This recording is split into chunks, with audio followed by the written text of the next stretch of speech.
All right, everybody, welcome back to Almost Game Day. As you know, we have the one and only Charles Davis from CBS Sports. Charles, thank you so much for spending a couple minutes with me. I really do appreciate it. Thanks for having me. Congratulations on your show and all the best to you for continued success. Thank you, man. You too. And obviously, football's almost here again, right? And you obviously, during the crazy quarantine time, made the move from Fox to CBS. My big question is, you were really doing NFC games for about 14 years. Those were the games you were calling. Now, obviously, you were on NFL Network and covered a bunch of teams and the people on the draft. But how different has it been to start preparing to cover the AFC teams full time now? How has that been different? Probably not as different as it would appear on paper for this reason.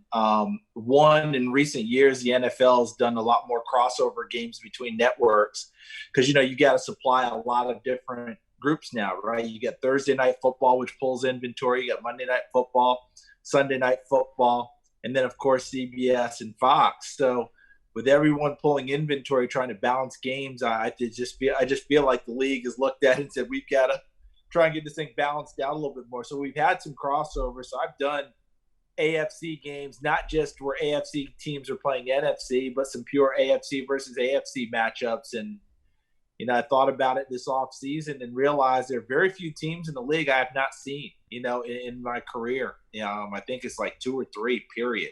So not as big of a deal that way. But in terms of concentration, what we'll see, yeah, that'll be a little bit different. The NFC East might be more of a concentration for my last, X number of years, 3 or 4 years. Now it might be more of an AFC South or an AFC North or something like that. Who knows? We'll just have to see how it plays out. But, when you cover the league as a whole and have to know about the league, you get to know them, but you just don't see them nearly as often as I'm going to now. And now you have Ian Eagle with you as your partner. How has that been like meshing with him and kind of finding your guys' rhythm as you're going into this new season? Well, I think it's going to be fantastic. He's one of the best in the business, and I'm leaving one of the best in the business in Kevin Burkhardt. So who's the lucky one here? That means it's me. Yeah, just tells you how fortunate I am to work with some great partners, and I've worked with some great ones in the past besides Kevin, including Gus Johnson and Dick Stockton and you name it. I've did God. When I sit back and think about it, pretty fortunate, Yeah. So, and I haven't named all of them, and I hope those people won't be upset. It's just, in the interest of time in this interview, but these people, everyone I've worked with has just been phenomenal. So when you put it in those terms and you think of it that way, I'm pretty lucky. Ian is, of course, at the top of his game, just like Kevin is. It's my job to make sure that I keep up with him. Yeah. And with pandemic and everything like that, maybe we haven't had a chance to see each other as much, but meshing, getting to know each other, we've worked very hard at doing that. And I'm really excited to be his partner. As I said before, hope to be up to the task. I think a lot of people are excited. You see it on social media or just talking with people about the new broadcasting teams. You guys are at the top of the list in terms of excitement, especially with both your notorieties and how you do call games. People are really excited to see that. My one really big question is, a lot of the people I've been talking to have been really interested in how you guys are going to call the games and all the protocols. Have they gone through some of that with you guys yet, and how that's all going to work out? Well, I think that a lot of it is still being worked out. I think we've seen, if we look for clues, you watch what we've seen from the NBA and Major League Baseball so far and PGA Tour golf. And what you're seeing are, people on site. You're seeing people away from site. But above all, you're seeing people trying to stay healthy and remain safe. So we're going to work through those protocols as well and look forward to being there and doing the games. We're all hoping, obviously, to be on site. That would be great, but that remains to be seen. And it's up to our bosses at CBS, the NFL, and everybody's in charge of making sure we all stay safe. But I think we're all, working towards being there, being on site, and then we'll see what goes from there. Now, I'm sure you were disappointed when the NFL, canceled the preseason games, because I know you usually go to Tennessee and you call the Tennessee Titans preseason games. Do you think I don't know how this is going to end up, but do you think there's going to be a significant change into preseason from years now until however, and how they do those? Do you think they will lower the games, or do you think they'll get rid of those preseason games altogether after this year? Sean, that's a great question, and again, remains to be seen by all of us. I do know that, from what we've seen in discussions about a labor contract going forward, there's been discussions about lowering the number of preseason games. So that may have already been in the works. Whether they all go away from this year forward, we don't know. We really don't know. I get the sense that people would like to have preseason games and would like to have them on the docket. And, a lot of it is the lower round draft choices, the undrafted free agents, the surprise people, not quite the same opportunity to make an impact. I think I was watching Hard Knocks the other night, and Anthony Lynn, head coach of the Chargers, was talking about Austin Eckler in the fourth preseason game, the last preseason game his rookie year, put on a show and forced them to keep him on the roster. And now he's their mainstay at running back. And he said, if we didn't have that game, we never would have kept Austin Eckler. So people will have to make decisions, a little bit tougher in the preseason that way. What will happen moving forward remains to be seen based on what the labor contract's going to say between the players and of course the league. So the union and the league. So we'll cross that bridge when we get to it. But it is a little strange this year not having preseason, getting into your regular rhythm, calling preseason games, getting out, seeing people, all those things. But something? That's the same for all of us. This is not something that's just happening to me. This is all of us collective. So, when they talk about a level playing field, quote unquote, we're all on it. That's for sure. Yeah, no doubt. And you look at it with all the other teams, like especially teams that have questions at quarterback and need to see some different things. I think the Patriots come to mind, like they have 3 quarterbacks that they want to see who would be the new starter to be the successor to Tom Brady. And they really don't have many options to see them in real game situations. So those teams that are trying to find those niches will be very interesting. That's a good point too, because shaking things out in the preseason in live games, we know they don't count for record, but they count for organizing a team, finding out how a team responds to a quarterback. Because there's an old adage that I believe in, and I believe in it on just about every level. If coaches just step back and listen to the team picks the quarterback. And that's based on how the team responds to that quarterback, how they move the ball, how they score points, all those things. And sometimes the so-called lesser talented guy might be the guy that the team responds to better. So that's where that competition plays out. So, they'll have to do it different ways. Sean, they'll have to do it in practice, charting things every day and tell the guys, hey, it's competition period, guys. Let's see how we do. They'll have to do it during their scrimmage time. I think every team will have a scrimmage or 2 or 3, depending on how they want to look at it, whether it's full contact in the upper body only, just thud. They'll do all the different things, but they'll want to go full speed all out to try and shake down some of those positions. And obviously the quarterback being one of them.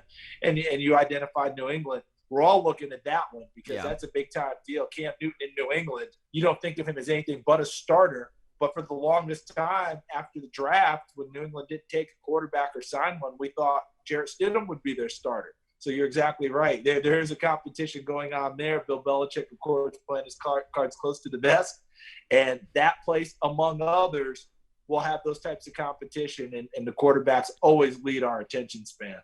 No, there's no doubt. And it's going to be really exciting to see how the teams figure out their starters and stuff like that with no preseason. But when I originally got this interview with you, Charles, I really want to talk a lot about the NFL season, and everything is coming at us so quick. We got a week or 2 until football starts. But it really hit me hard a couple weeks ago. The situation, the shooting of Jacob Blake. I thought I'd be permissed if I didn't really have a sit-down, honest conversation with you, because I don't know when I'm going to get a conversation with you again. So I really would love to have an honest and open conversation with you about, I'm in college right now. I go to UCF. How can, number one, young adults go into their everyday lives and make change? And what do you think needs to be done in society to stop this issue? Well, Sean, it's these are great questions, and it's all it's in our grasp, all of us, right? All of us have a responsibility to make this place a better place, to make this world a better world. I can't sit here and feel comfortable, telling you how things should be, have to be, what have you. If you've seen on CBS, we did a thing of 846 where a number of us talked about our experiences in our time. I got a minute to do that. There's also, I believe, a 30-second version. And for me, it was very simple, what it says in the Pledge of Allegiance, I thought kind of encapsulates everything for all of us, right? That we should all have the same rights, the same freedoms, the same equality to be ourselves, etc. So that's the big one for me. And I know it gets very divided, and people start to think, okay, well, is this life more valuable than that life? I don't think anyone's ever thought otherwise. That every life does matter, absolutely does. Does it feel like it's a tough time right now? Obviously, for us as Black Americans, most definitely. But I think that as long as we start concentrating on the idea of all of us getting right, all of us doing all the right things together, I think we'll have a chance, Sean. I really do, and I think that your generation is going to be a huge part of that, because I'm seeing much more of your generation having empathy for all people, for all orientations, for all races, for all thought processes, for all how people want to live their life, which is what we're all trying to get to, I believe, and what we all want. And that's going to be huge. But let's just make sure we're all taking care of each other, not at the expense of any groups, not at the expense, or something happens and it affects your world, and then something happens in someone else's world, and go, that's not my thing. I don't have it for them. Let's have it for each other. That's where I get disappointed, where we get, somebody gets a focus or something happens, and rightfully so. And then when something happens with someone else, they're crying out for help over there. I don't want to get distracted. No, we got to be distracted for each other. We got to be distracted all across the board and keep reaching out. So I'm not about to give a lecture on that. I just think that, if you go back to that, that should tell you a lot about where I come from. If you go back to the CBS thing, but the rest of it, I'm counting on you, counting on your generation, counting on my generation, counting on older generations, all of us who are trying to do the right thing, keep coming together and continue to try to do the right thing. And let's stop the senseless stuff that's happening across our great country. No, you said it perfectly. And I think it starts, which it shouldn't have to, but with the athletes. I think when you see athletes forfeit games and cancel practices and say there needs to be have conversations about this issue, I think it really opens eyes to a bunch of people that maybe wouldn't have thought twice about it.